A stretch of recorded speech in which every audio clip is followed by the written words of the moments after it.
মানুষের পরমায়ু কত? ওই সত্যযুগের মানুষের থেকে একটা শূন্য বাদ দিতে হবে।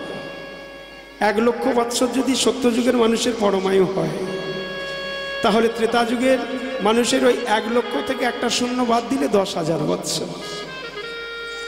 10,000 বৎসর তারা যাগযজ্ঞের প্রভাবে, কখনো অন্ত্যেষ্টিযজ্ঞ, কখনো পুত্রেষ্টিযজ্ঞ, কখনো রাজসূয় যজ্ঞ, কখনো গোমের যজ্ঞ, কখনো অশ্বমেধ যজ্ঞ, এইসব যাগযজ্ঞের প্রভাবে ভগবানের চরণপ্রাপ্ত হয়েছে, যা কলিযুগের মানুষের পক্ষে সম্ভব না।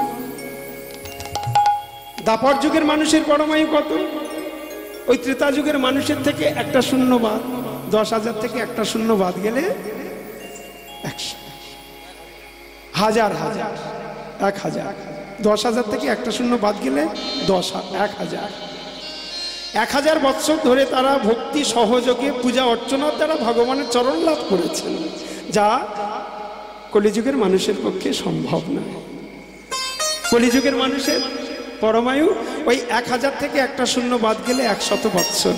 তার মধ্যে শিশুকাল, শৈশবকাল, যৌবনকাল, যৌবনে পদার্পণ করার পরে স্ত্রী পুত্র সংসারের ভরণ পোষণ করতে গিয়ে আর কতক্ষণ সময় পাবে? ভগবান বলে আমাকে ডাকিস। সন্ধ্যা সকালে বলে, সকালে ঘুম ভাঙতে চায় না, আর সন্ধ্যার সময় অনেক কাজ থাকে, বলে স্নান করে উঠে ডাকিস। বলে স্নান করে উঠে ডাকবো কি করে? স্নান করে উঠে ডাকলে তো খিদে পায়, তখন হবে না। বলে খাওয়া দাওয়ার পরে ডাকিস, বলে খেলে ঘুম পায়। বলে কখন ডাকবো? তাই শাস্ত্রকার বলছেন, বার্ধক্য এখন পঞ্চরোগে হত, কেমনে ভজিব বল, কাঁদিয়া কাঁদিয়া তোমার চরণে পড়িয়াছি শুভি হল। বৈষ্ণব কবি পদ করছে, ওরে ভক্তমণ্ডলীগণ, একবার ভেবে দেখুন, খাসির দোকানে একটা খাসির চামড়া ছাড়িয়ে ঝুলিয়ে রেখেছে, টুকরো টুকরো করে কেটে পাল্লাতে তুলে পলিথিনে ভরে দিয়ে দিচ্ছে, আর একটা খাসি পাশে বাঁধা আছে, সে পাতা খেয়েই চলেছে, তাই না বাবা? সে খাসিটা কোনোদিন ভাবেনি যে এটা শেষ হয়ে গেলে আমার পড়বে, ভাবেনি। আরে ভাববে কি করে? সে তো পশুজনই প্রাপ্ত হয়েছেন, তার এত বোধ বুদ্ধি আছে। ভগবান সর্বশ্রেষ্ঠ বুদ্ধি যে মানুষের দিয়েছে, পাশের বাড়ির দাদু দিদা মারা যাচ্ছে, বলো হরি হরি বল হয়ে করে নিয়ে চলে যাচ্ছে 4 জনাতে কাঁধে নিয়ে। আমরা কোনোদিন অনুভব করি এরপরে আমাদেরও একদিন যেতে হবে, কি গো? তাই বৈষ্ণব কবি পদকর্তা কলম দিলেন যে ওরে মানুষ, ভাব একবার ভেবে দেখো, কম করে না।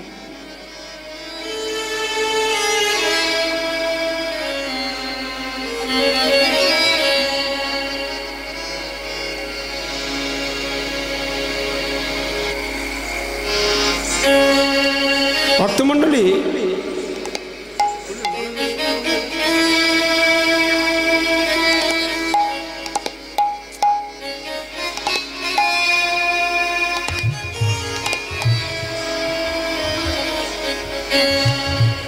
প্রত্যেক ভক্তের উদ্দেশ্যে বৈষ্ণব কবি বলছেন, একবার ভাব মনে, একবার ভাব মনে, একবার ভাব মনে, একবার ভাব মনে,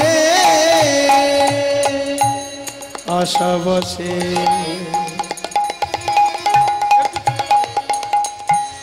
ভ্রমি হেথা কিছু পেলে জীবনে, আর আশা বসে ভ্রমে হেথা কিছু পেলে জীবনে। ভক্তমণ্ডলী, আমরা কত আশা নিয়ে জন্মগ্রহণ করেছি। ধনী গৃহে জন্মগ্রহণ করব, শ্বশুর বাড়ি ধনী গৃহ হবে, বন্ধু বান্ধব পয়সাওয়ালা হবে। আচ্ছা, এখানে যতগুলো ভক্ত এসেছেন, কেউ একবার হাত তুলে বলুন তো যে আমি সংসারে সর্বসুখী? কেউ বলতে পারবে না, এতগুলো হাত আছে। কেন জানেন? সংসারটা হচ্ছে অসার। সজনে ডাঁটা উঠেছে না, মুখের মধ্যে আপনারা কতক্ষণ রাখবেন? যতক্ষণ শ্বাস থাকবে, তারপরে সে মুখ থেকে সজনে ডাঁটাটা। আর যারা যারা সংসারে ভরণ পোষণ করার জন্য ব্যতিব্যস্ত, ভগবানকে ভুলে গিয়েছে, একদিন আমরাও সবাই ওই সজনে ডাঁটার মতো হয়ে যাব, মুখ থেকে বার করে ফেলে দেবে। যে ঘরটা আপনি পছন্দ করে সুন্দর করে পুট্টি করে পাথর বসিয়ে আছেন, সেই ঘর থেকে নামিয়ে সিঁড়ি ঘরে রাখবে যেখানে ফ্যান টাঙানো যায় না। আশা বসে ভ্রমি হেথায় কি সুখ পেলে জীবনে। আর আশা বসে ভ্রমে হেথায় কি সুখ পেলে জীবনে। একবার ভাবো মনে, একবার ভাবো মনে, একবার ভাবো মনে, একবার ভাবো মনে। তিন রাস্তায় মরে যেতে সাইকেল লাগবে, ভগবান দিয়েছে, বাকি রেখেছে? কেউ বলতে পারবে দেয়নি? সাইকেল কিছুদিন চড়ার পরে বলে একটা বাইক হলে ভালো হতো, তাও তো দিয়েছে। কিছুদিন বাইক চড়ার পরে 4 চাকা হলে খুব ভালো হতো, তাও দিয়েছে। 4 চাকা চড়ার পরে বলছে এসি ফিট করা থাকলে মনে হয় ভালো হয়। কিন্তু আমরা জানি না, যত এসি রুম ব্যবহার করব, এসি গাড়ি ব্যবহার করব, ফ্রিজের ঠান্ডা জল খাবো, করোনার কোপে চলে যেতে হবে। গ্রামাঞ্চলের মানুষ করোনার কোপে কজন গিয়েছে, কিন্তু কলকাতার মানুষ বেশি গিয়েছে, যায় না বাবা? তাই বৈষ্ণব কবি পদকর্তা তার এই পদের মধ্যে দিয়ে 5টা প্রশ্ন রেখেছেন। বাবা অন্যমনস্ক হবেন না, 5টা প্রশ্ন। এই যে হরে কৃষ্ণ, বৈষ্ণব কবি পদকর্তা পদের মধ্যে দিয়ে 5টা প্রশ্ন রেখেছেন। 5টা। কে তুমি কোথায় ছিলে,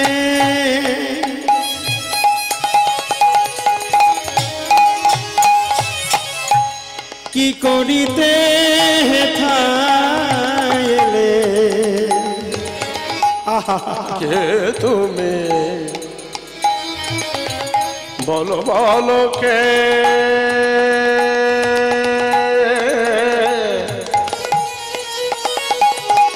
কে তুমি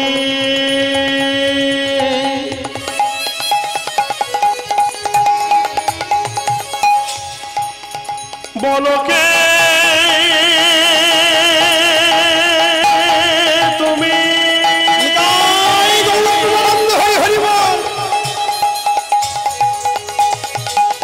বলো বলো কে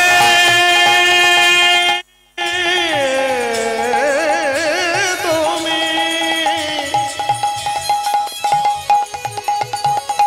কে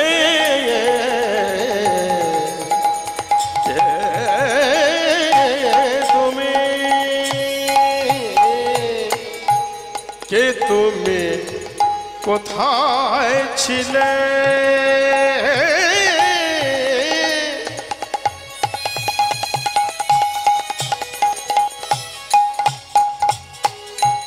কি করিতে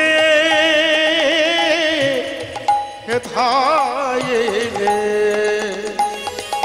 তাহলে বৈষ্ণব কবি পদকর্তা 5টা প্রশ্ন রেখেছে, তার মধ্যে কটা প্রশ্ন করেছেন? কে তুমি, কোথায় ছিলে, কি করিতে হেথায় এলে। 3টে প্রশ্ন করেছে, 5টার মধ্যে 3টে করেছে। আমি যদি আপনাদের জিজ্ঞাসা করি, বাবা আপনি কে, হয় আপনার ছেলের নাম বলবেন যে ওর বাবা, আর নইলে আপনাদের বাবার নাম বলবেন যে ওর ছেলে, তাই না? এছাড়া কিছু বলবেন? কিন্তু কোনো ভক্তের যদি জিজ্ঞাসা করি, বাবা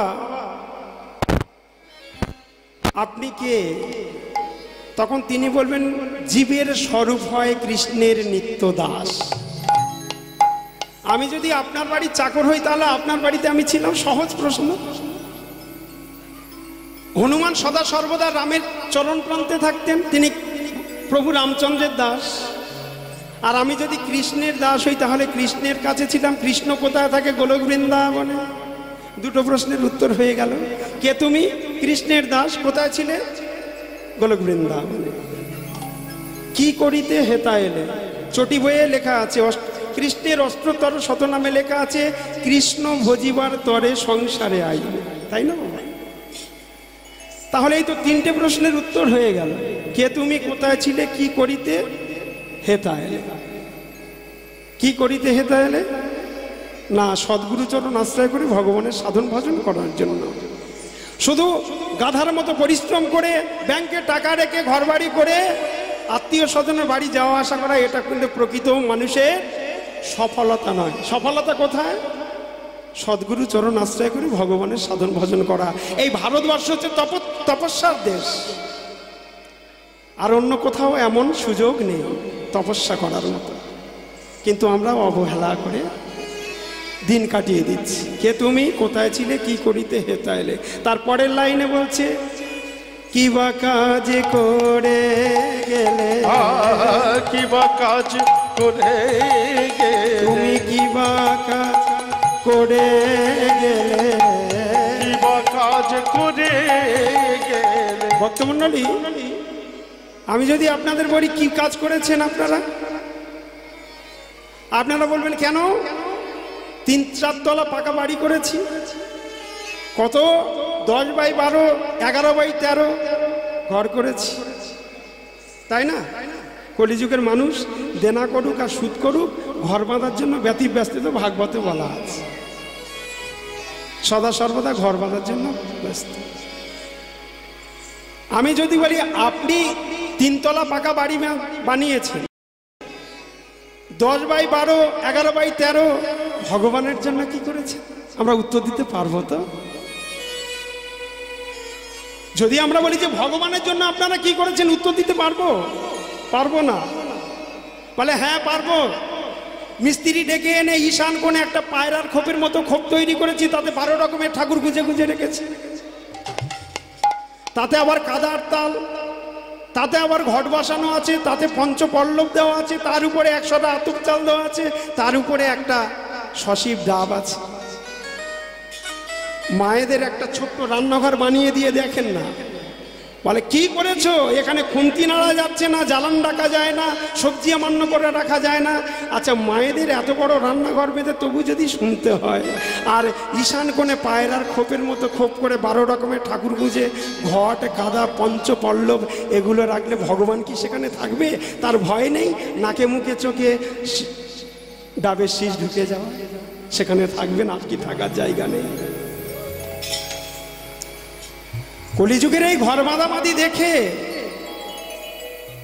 গোলক বৃন্দাবনে ভগবান কৃষ্ণচন্দ্রের দ্বাদশ রাখালগণ তারা গরু চড়াতে গিয়ে কৃষ্ণ বলছে, আজকের ওই নিচের দিকে তাকিয়ে দেখ, মর্তধামের মানুষেরা শুধু ঘর বাঁধার জন্য ব্যস্ত হয়ে রয়েছে, আমরা আজকের এই মাঠের পাড়ে ঘর বাঁধাবাঁধি খেলা খেলব, অন্য খেলা নয়। কিভাবে ঘর বাঁধাবাঁধি খেলবে? গরু চড়াতে গিয়ে ওই বাঁশের খুঁটি পুঁতে চাদর গামছা টাঙিয়ে যে তার উপর আচ্ছাদন দিয়ে যে ঘর বাঁধা হয় না, রোদ ঢুকতে পারে না, তার ভিতরে ঢুকে খেলা করা। কেমন আশ্চর্য ঘটনা দেখুন। দ্বাদশ রাখালগণ সবাই ঘর বাঁধতে পারছে, কিন্তু কৃষ্ণ যখন ঘর বাঁধতে যায়, হয় লাঠি উপড়ে যায়, নয় চাদর গামছা খুলে যায়। ব্রহ্মলোক থেকে ব্রহ্মা হাসছে, দেখো কাকে ভগবান বলছে, দেখো দ্বাদশ রাখাল তারা ঘর বাঁধতে পারছে, আর কৃষ্ণ ঘর বাঁধতে পারছে না। শিব ঠাকুর কাঁদছে, গো ভগবান এ তোমার কেমন লীলা গো, সবাই ঘর বাঁধতে পারছে, তুমি কেন ঘর বাঁধতে পারছো না? কেন তুমি ব্রহ্মাজির উপহাস্য হচ্ছে, তারে হাসছে কেন? আমার যে ভালো লাগছে না। এমন সময় জীব শিক্ষা দেওয়ার জন্য শ্রীদামের হাত ধরে ভগবান বলছে, শ্রীদাম রে, তুই তো এতগুলো ঘর বেঁধেছিস, আমার একটা ঘরে থাকতে দিবি? শ্রীদাম বলছে, না, এই ঘরটাতে আমি আর আমার স্ত্রী থাকবো। বলে তার পাশে আর একটা ঘর আছে, বলে ওখানেও তো বাবা মা থাকবে। বলে তার পাশে আর একটা ঘর আছে, বলে কীর্তনের সময় আত্মীয় স্বজন আসবে, তারা থাকবে বলে তো এই ঘরটা করেছি। বলে তার পাশে আর একটা ঘর আছে যার জানালা নেই, যার ফ্যান টাঙানো যায় না। না না, আমি বলবো না যে দক্ষিণে হাওয়া কেন ঢোকেনি, আমি বলবো না, ওই ঘরে আমায় একটু থাকতে দে না রে।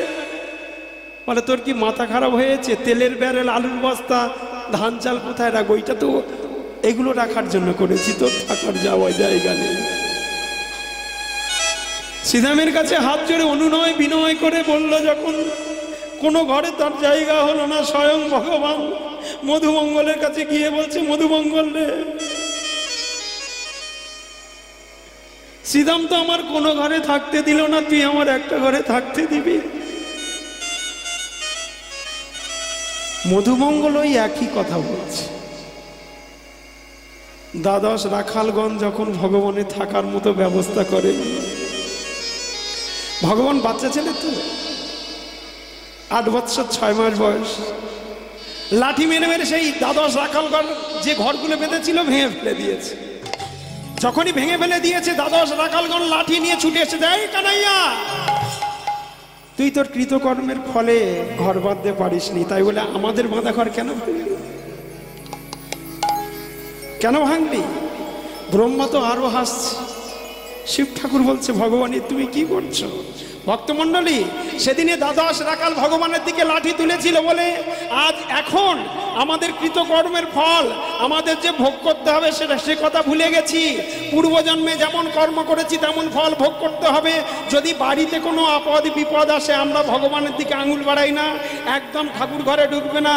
আমরা এত সেবা পূজা করি, এত মহোৎসব করি, এত ভগবানকে ডাকি, তবু আমাদের বাড়ির বিপদ কোনোদিন ভাবি না। ললাটে লিখিতং রেখাং সাক্ষা পরিমার্জিতং, ভগবান যার কপালে যেমন লিখে দিয়েছেন তার তেমন ভোগ করতে হবে আমাদের কর্ম অনুসারে। নিতাই গৌর প্রেমানন্দে হরি হরি বল।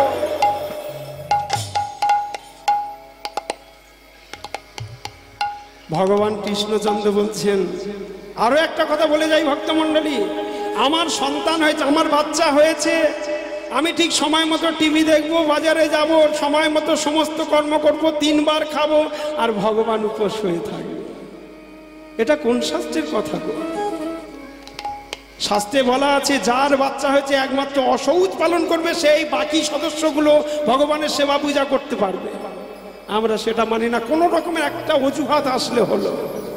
কানে যদি শোনে যে গ্রাম ছেড়ে চলে গেছে, কলকাতা আছে, তার একটা বাচ্চা হয়েছে, সঙ্গে সঙ্গে ঠাকুর ঘরের সব কাজ শেষ। এমনিতে তো এইটুখানি থালা, এইটুখানি গ্লাসে 2টো নকুল দানা, তারপরে যদি একবার সুযোগ আসে আর ভগবানের দেখা যায়। ভগবান কৃষ্ণচন্দ্র এসে বলছে, ওগো, আমার যে 16,108টা রাজপ্রাসাদ, আমি যদি চেষ্টা করতাম ঘর বাঁধার জন্য, তোমাদের থেকে অনেক ভালো ভালো ঘর বাঁধতে পারতাম, কিন্তু আমি বাঁধিনি। কেন জানো? সাধের গোলক বৃন্দাবন পরিত্যাগ করে ধরাধামে ভৌম বৃন্দাবনে কেন এসেছি জানো? আমার বড় আশা নিয়ে এসেছি, মোকাম্বা বেরিয়ায় যাচ্ছি, এত ভক্তের সমাগম, আমি ভক্তদের হৃদয় মন্দিরে বাস করবো আলাদা করে, আর ঘর বাঁধার কোনো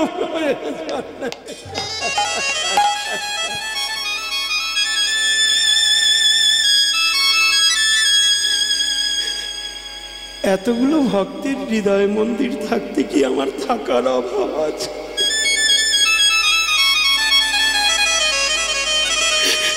আমি আলাদা করে ঘর কেন বাঁধতে যাবো? আমি ঘর বাঁধবো না শুধু এই জন্য এতগুলো ভক্তের হৃদয় মন্দিরে বাস করবো বলে।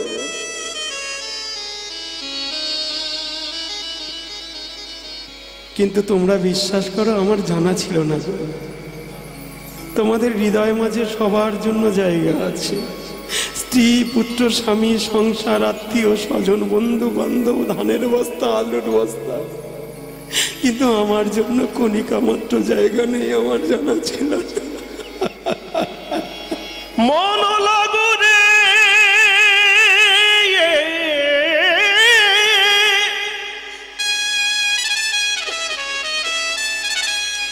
মন লাগু রে,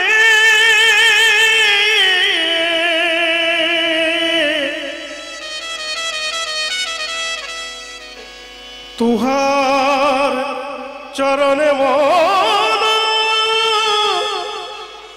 লাগু রে।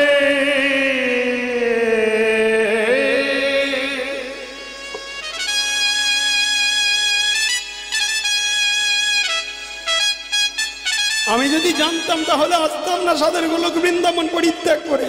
তবে শুনে রাখো, ভগবানকে বাদ দিয়ে সংসারে যাকে বেশি করে ভালোবাসবেন সেই কিন্তু আপনাকে বেশি আঘাত দেবে না ভক্তমণ্ডলী। কলিযুগের ভালোবাসার বিশ্লেষণ করলে অবাক হয়ে যাবেন। আমরা কোনোদিন অনুধাবন করি না, বোঝার চেষ্টা করি না। ভালোবাসা বানান কি? ভয়াকার, লয়কার, বয়াকার, দন্তের সয়াকার, এইটা তো নাকি? বিশ্লেষণ করছে, ভয়াকার থেকে ভালো মন্দ না বুঝে, লয়কার থেকে লোক সমাজের লজ্জার ভয় না করে, বয়াকার থেকে বাবা মায়ের অসম্মানিত করে, আর দন্তের সয় আকারে সাগরে ঝাঁপ দিয়ে পড়া। এই হলো ভালোবাসার বিশ্লেষণ। কলিযুগের মানুষ ভগবানকে বাদ দিয়ে ছুটে চলেছে মরীচিকার পিছনে, আর ছুটতে ছুটতে হয়রান হয়ে যাচ্ছে, কোনো কুল কিনারা পাচ্ছে না। তাই পদকর্তা 5টা প্রশ্ন সমাপ্ত করছে। কে তুমি, কোথায় ছিলে, কি করিতে হেতা এলে, কিবা কাজ করে গেলে, যাবে কোথায় শরীর পতনে। একবার ভাবো মনে, হরি হরি ভাবো মনে, একবার ভাবো মনে, একবার ভাবো মনে, কেন সুখ দুঃখ ভয় অহমতা মমতা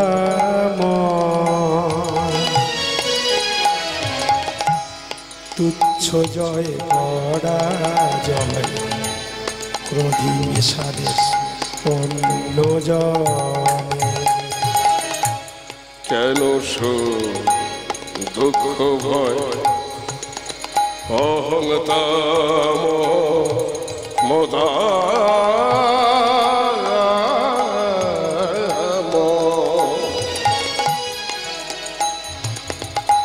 তুচ্ছ জয় পরাজয় ক্রোধে সাদে অন্য জয়। শুধুমাত্র 5 বৎসরের সিট পাওয়ার জন্য হাজার হাজার মানুষ খুন হচ্ছে। একবারও আমরা ভেবে দেখি না 5 বছর পরে যদি না আমার ভোট দেয়, আমি যদি হাইট এনে মুখ গুঁজে পড়ে থাকি, আমার দিকে ফিরে তাকাবে না কেউ। এখন ক্ষমতায় আছে তাই মালা নিয়ে ছুটোছুটি করছে, সকাল থেকে সারাদিন পিছনে ছুটোছুটি করছে, ভগবানের কথা ভুলে গিয়ে। তাই বৈষ্ণব কবি পদকর্তা বলছেন, ভকতি বিনোদ কয়ে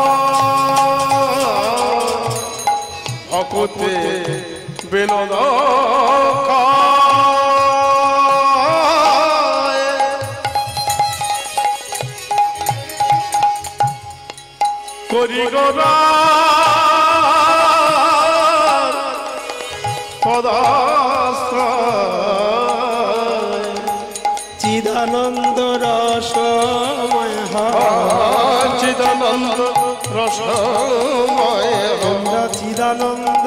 আচ্ছা, পূজ্যপাদ ভক্তিবিনোদ ঠাকুর বলছেন চিদানন্দ রসময় হয়, সে আবার কেমন কথা?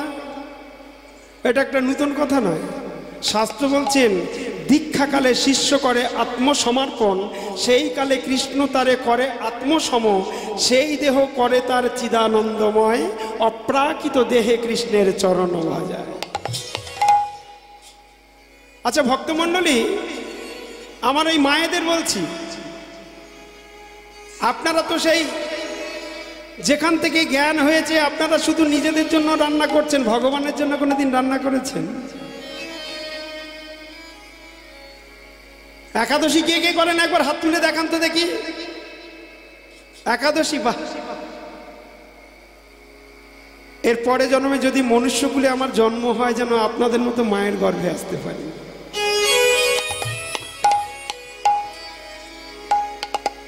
অন্নপ্রাশন থেকে আমরা অন্ন খেয়ে খেয়ে আসছি, কিন্তু ভগবানের দেব এই রকম ক্ষমতা নেই। আমাদের প্রধান সাহেব এই তো এত টাকা খরচা করে ভগবানের কীর্তনের জন্য কত লাখ লাখ টাকা খরচা করছে, এত সুন্দর প্যান্ডেল, এত মানুষের সমাগম, তাদের থাকা খাওয়ার ব্যবস্থা। একজন বৈষ্ণব এসেছে, কোথায় খাবে কি করবে সে ব্যবস্থাটা রাখে। কেন করেনি জানেন? যতক্ষণ না নিজে ভক্ত হওয়া যায় ততক্ষণ অন্য ভক্তের দুঃখ দুর্দশা অনুভব করা যায় না। যায় এ তো ছিদ্রপাত্রে জল ঢালার মতো। ছিদ্রপাত্রে জল দিলে যেমন জল থাকে না, গড়িয়ে যায়। প্রত্যেক বছর এত ভক্ত হচ্ছে, তো এদের মধ্যে কোনো একটা ভক্ত তৈরি হচ্ছে না তো। আরে হবে কি করে? শাস্ত্রে বলছেন অবৈষ্ণব মুখ জীর্ণং পুত হরি কথামৃত শ্রবণং নৈব কর্তব্য সর্ব উচ্ছিষ্ট যথা ভয়। এক বছর ধরে এত টাকা খরচা করে পবিত্র হরিবাসর করছে, সেখানে মদ গিলে এসে হরিবাসরে ঢুকে পড়ছে। আমাদের মধ্যে যদি না ত্যাগ থাকে, আমরা কীর্তনিয়া, আমাদের মুখে আমরা যদি না প্রসাদ ভোজি হয়, যার আহার শুদ্ধি নয় তার চিত্ত শুদ্ধি নয়, যার চিত্ত শুদ্ধি নয় তার বাক্য শুদ্ধি নয়, তাহলে ভক্ত তৈরি হবে কি করে?